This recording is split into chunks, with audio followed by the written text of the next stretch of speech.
Hello and welcome to the Silver King's War. I'm Michael Sievers, the writer, producer, and creator of this podcast series about my father's Second World War as a B-26 bombardier. Today we continue in the epilogue of Dearest Ones, Stanley's letters to his family during his Air Corps service. And we begin this episode with the answer to a question. Listeners have asked, well, how do I know the Silver King? I'm his son. After the Second World War, Stanley met and married Shirley June Gordon in Chicago on June 19, 1946, at the Intercontinental Hotel. I was born on June 4th, 1948. My sister Cindy was born on February 25th, 1951. Both of us were born at Michael Reese Hospital in Chicago.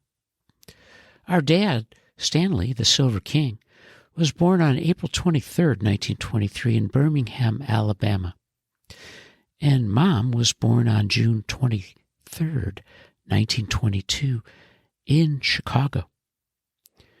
Our family moved from West Aldine Avenue in an apartment near Lake Michigan to a new home on Gregg Road in a former cornfield known as Northbrook, a Chicago suburb, in 1955. And then when Dad got a big promotion, we packed for Rockford, Illinois in October 1960. That month, we became the Sievers. Stanley sold beauty supplies for two zany uncles, Abe and Joe Bailey. His new territory, the Rockford region, had a serious anti-Semitic history. The family's minions met about a name change. Roy Sievers was playing first base for the Go-Go White Sox, a team that lost the 1959 World Series to the Los Angeles Dodgers, who had moved from Brooklyn to the West Coast. And we were Northsiders who revered the Cubs and Bears, and now we wore the pale hose. JFK won the White House a month later. I, the lonely liberal in my Teddy Roosevelt junior high school social studies class, took the presidential oath on January 20th, 1961. Stanley's parents, Milton and Sarah Bell Lipsitz Silverfield, were part of an extended prosperous Jewish community in Birmingham. And Stanley's older sister, Leona, was known as the Duchess. The family, ranchers and hide salesmen, where Milton and his brothers collected scrap and traded commodities and ultimately built what became Birmingham Hide and Scrap, a prosperous enterprise in a region known for its iron ore. But World War II changed their world. Stanley wanted to fly for his country. His war, described as he could in extraordinary detail of his day-to-day, and those letters, known as Dearest Ones, carried his family throughout his work to become a decorated bombardier. He got on a train at 19 and came home a veteran at 22. And in those years, as a young and up-and-coming writer, he described his world in $10 words. And this became the Silver King's War. Before our hero Stanley went to war and became the author of Dearest Ones, he grew up in Birmingham, Alabama. He was a legendary baseball player during his American Legion years. He graduated from Woodlawn High School in the spring of 1940.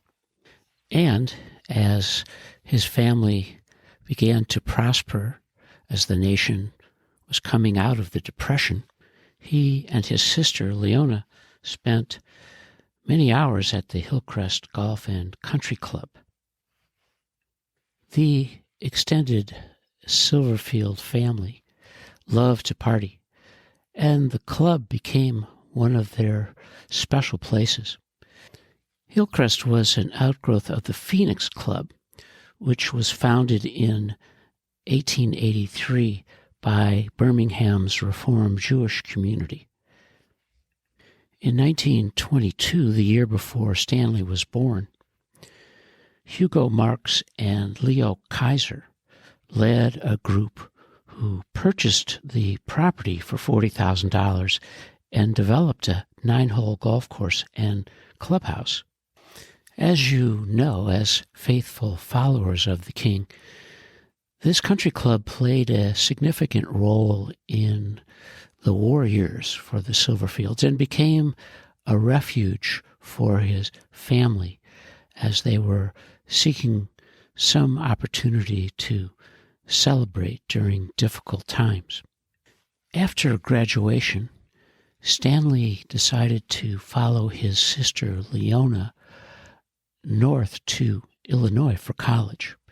Leona had been studying at Northwestern University in Evanston, Illinois, and her younger brother decided to enroll at the University of Illinois at Champaign-Urbana and was enjoying college in the late fall of 1940.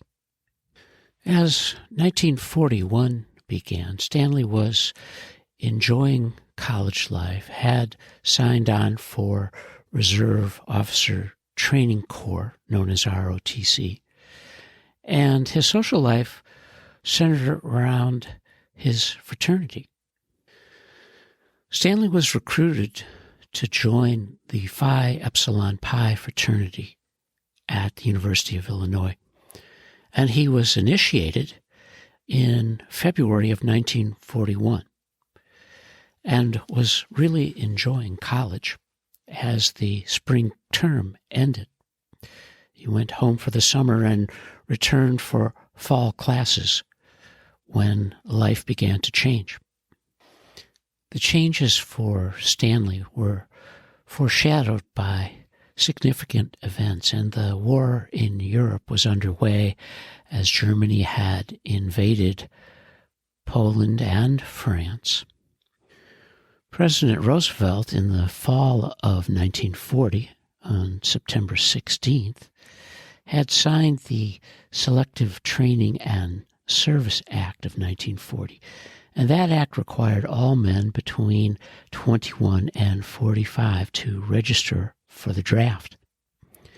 And, of course, Stanley had registered, and he was wondering what was ahead. And then the Japanese attacked Pearl Harbor on December 7th, 1941. And America entered the Second World War on December 8th of 1941. Before Pearl Harbor, the nation was at war with itself about whether or not to enter the Second World War. The election cycles of 1936 and 1940 were challenging for FDR, and he won re-election, but there was a very strong movement for isolationism in the United States. But that changed dramatically by the end of December 1941. And as America entered the Second World War, we have reached the end of part 2 of the epilogue for Dearest Ones. And you are listening to the Silver King's War.